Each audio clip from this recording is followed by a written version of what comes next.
大家好，我係泳墨客李洪澤，今日會繼續同大家講尋橋呢套拳。之前咧已經係講咗2節，今日會係講第3節啦。咁呢度之後咧就會多少少身體移動，就唔係中軸啦，係成個身體向某一個方向嘅移動而產生力量。咁我順帶喺度想提出一點嘅。就係尋橋呢一套拳咧，點解叫做尋橋咧？嗱，啲拳嘅名咧，其實係流傳咗好多年，流傳咗落嚟。咁但係今日嚟講咧，其實就無從稽考啦。我哋唔係好知佢點解咁樣改。咁但係咧，我哋不妨都去思考一下嚇，因為如果佢當年改係有一啲意思咧，係可能會幫到我哋去了解套拳嘅作用。咁我先用翻小念頭做一個例子。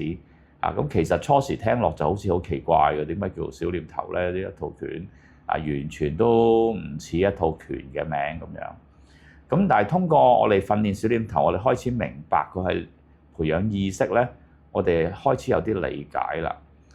因為我諗嗰陣時可能未必用意識呢一個 term 啦，咁佢哋知道係用即係我今日用意識去解釋，咁佢哋就用一個叫做念頭嘅講法。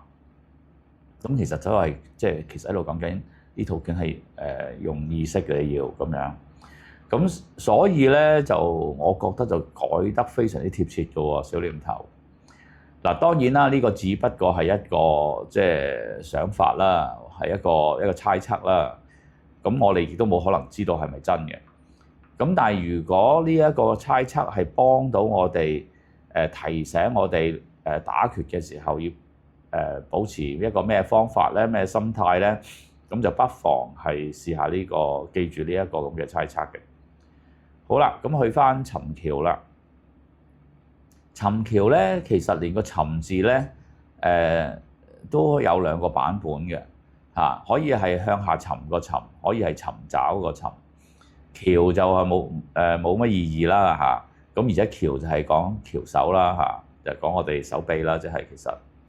咁如果你話向下尋，其實都不至於冇道理嘅喎因為我哋唔用肌肉啊嘛，即係人哋壓住我嘅橋手咧，我唔會向上抽嘅，我反而係沉低嘅。其實係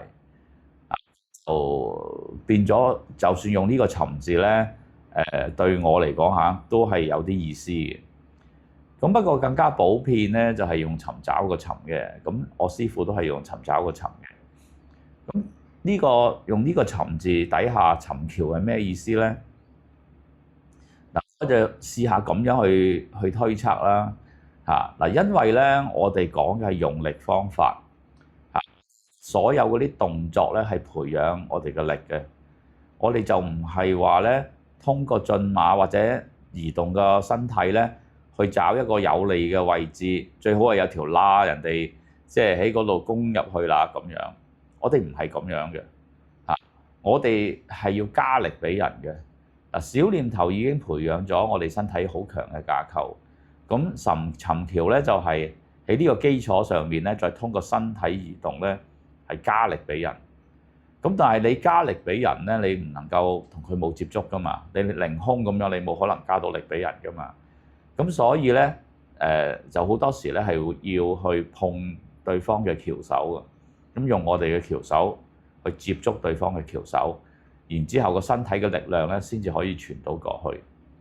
咁所以咧，可能咧，即係尋找個尋都係好有道理喎。即係我哋唔會逃避對方嘅橋手嘅喎，我哋係反而尋找佢咧，希望碰到佢，令到我哋嘅力量咧可以去影響佢對方嘅身上。咁如果喺呢個角度去諗咧，尋橋呢個名都係非常之有道理嘅，改得非常之好嘅。當然啦，呢個只係我個人嘅猜測啦。我師傅都冇咁講嘅，我自己講嘅啫。呢一個係咁，不過咧就姑勿論佢係咪啱啦咁但係如果佢成日都提醒到我哋呢一點咧，我哋不妨記住呢一個講法啦。就希望呢度可以幫到大家去更加了解尋橋呢套拳嘅作用喺邊度。咁我哋第3節咧就開始講身體移動。咁咧套拳裏邊呢啲動作，第3節咧就係向橫移嘅。咁但係咧，希望大家就留意一點，我哋向橫移只不過係呢套拳裏面嗰個動作嘅設計。咁我哋應用嘅時候，未必一定要去向住嗰個角度嘅。我哋甚至可以向前移啊，向邊個角度移，都係用同樣嘅想法去做嘅啫。你要學嘅唔係一個動作，唔係一個招式，而係嗰種運用體重加力俾對方嘅。咁大家可以留意下啦。好，尋橋去到呢個位就會有個轉馬，咁咧就起一腳之後咧就有3個咁嘅動作，然之後咧就咁樣擺上去轉翻嚟。咁我就想解釋下呢幾個動作麻煩呢位同門入嚟幫一幫手嗱。咁咧呢度主要咧，我想由呢個動作開始講起嗱。正話之前我哋講過轉馬咁樣嘅，咁而家呢一個動作咧上身係一樣，即係都係一個綁手。咁但係咧今次咧就唔係轉馬啦，即係唔係轉中軸啦，就係向前移或者向橫移咁樣移過去。咁個作用仍然係產生雙向力嘅譬如佢埋嚟咁樣捉住頂住我個拳頭咁樣啦咁如果我向住佢移咧咁就係咁樣啦，係嘛？因為我個身體嘅重量咧，我手冇動作咧，就咁樣移過去啦咁但係如果我係做手上面嘅動作，即係綁手嘅動作，就係咁樣啦咁如果我兩個一齊做嘅時候咧咁就佢又會好難應付，因為一方面咧就有一個橫移嘅力量，另外有一個綁手咁樣轉上去嘅力量，咁兩個一齊發生咧咁就好難應付啦咁呢個就係尋橋呢一下想運用嘅雙向力啦咁呢個咧就做3下咁大家留意下咧我哋講緊係身體移動產生嘅力量。咁但係咧，我哋做嘅幅度好細即係唔係話好大步咁樣攬過去嘅因為我哋希望做到咧，就好似一座山移動嘅感覺唔需要好大幅度嘅，好細幅度都夠嘅即係話咧，如果佢係掂住我咧，如果我係向前移1寸咧咁佢就要受1寸嘅力。不過呢個力雖然係1寸咁短距離，但係佢係我嘅體重移動嘅力量，而且再加埋向上咧，咁就係2個方向，佢就更加難應付啦咁因為一般咧，即係我哋天生就係想做大啲動作去影響人哋嘅，但係而家咧我哋要改變呢個概念，我哋要最緊要係平穩咁樣轉動所以打到咁樣咧，就又係觀感上又好似好唔威猛咁樣，但係用起上嚟咧個力量咧就非常之好用嘅。做咗幾個呢個之後咧，隻手喺呢個位置咧就做一個咁嘅動作呢個咁嘅動作。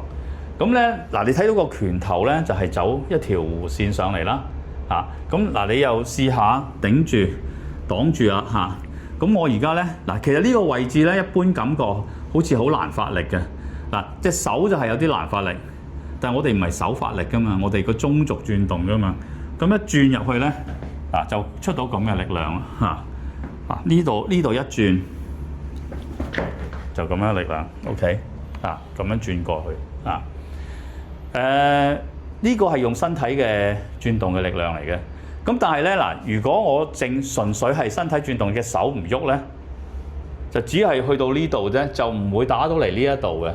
咁即係話呢隻手咧佢都係有一啲動作嘅，但係咧我就唔需要發力嘅。我只不過咧係將呢個中軸嘅力量咧，將佢化成一條我想走嘅路線啫，即係咁樣啫，而家我哋慢動作都做到呢個效果。呢件事當然有啲複雜嘅。第一，我係用身體轉動嘅力；第二，佢走嘅係一條弧線，嗰條力線係有好多變化嘅，所以佢好難接嘅，即係佢唔知條線點樣走嘅嚇。我哋通過關節嘅轉動就係做到一條我選擇嘅路線。嗱，正話我第一下我咁，其實有一下我係傾向呢一邊嘅。咁我甚至可以再選擇唔同嘅方向。嗱，因為我手上嘅有3個關節㗎嘛。嗱，譬如今次我一路轉過嚟咧，我向嗰邊都得㗎喎。我咁都得㗎喎。咁只要呢幾個關節咧配合到唔同嘅方向咧，就將轉動嘅力量咧係導向唔同嘅方向都可以做得到嘅。咁就係呢一下嗰個作用啦。咁做完呢一下之後咧，佢就有個咁嘅動作。嗱，隻手嘅動作係咁啫，其實隻手只係咁啫，好細嘅動作嚟嘅。咁但係咧，如果你睇呢個動作咧，就覺得隻手好似喐好多，其實隻手係咁啫嘛。不過因為你嘅轉碼令到佢喐咁多，咁即係話咧，如果佢碰住我呢度呢隻咧佢碰住我呢度，如果我一轉過嚟咧，其實佢要承受嘅唔係我手嘅力，係我轉碼嘅力，呢個轉碼嘅力係佢要承受嘅力就係咁樣。咁所以呢個又好簡單，轉嚟呢度。同樣地咧，我哋唔好意識擺喺呢個位，即係好想意識就好想撥走去咧，就喺度掹啊扯啊咁樣噶啦。我只係想做咁樣，我即係做到呢個位啫咁樣。總之有乜嘢掂住我呢度，阻止唔到我做到呢個位，佢就要走啦，係咪？咁所以我唔係意識喺度，我係喺個手踭度去保持我嘅架構，然之後我個軸轉，咁就做到呢個動作啦。咁跟住呢啲冇乜特別啦。咁就呢度就解釋咗尋橋跟住呢幾個動作所用嘅用力嘅方法，全部都係牽涉咩咧？牽涉體重嘅移動。有陣時會係中軸嘅轉動，有陣時係前進後嘅力量。咁如果喺應用方面咧，譬如我哋黐手嘅時候咧，咁當然我哋手上面好多動作啦，仍然要擺喺個手踭度啦。咁但係有陣時比力人咧，唔一定係用靠隻手咁樣去推，個身上都係好大嘅力量嚟嘅。咁呢啲其實就已經係尋橋嘅力量嚟㗎啦。咁好多時大家黐手唔覺，大家進退。其實你進退你要係好平穩咁樣進退。其實我哋唔退嘅，平穩向前或者轉咧，咁咧就已經係運用緊尋橋嘅力量喺黐手方面啦。好，多謝大家。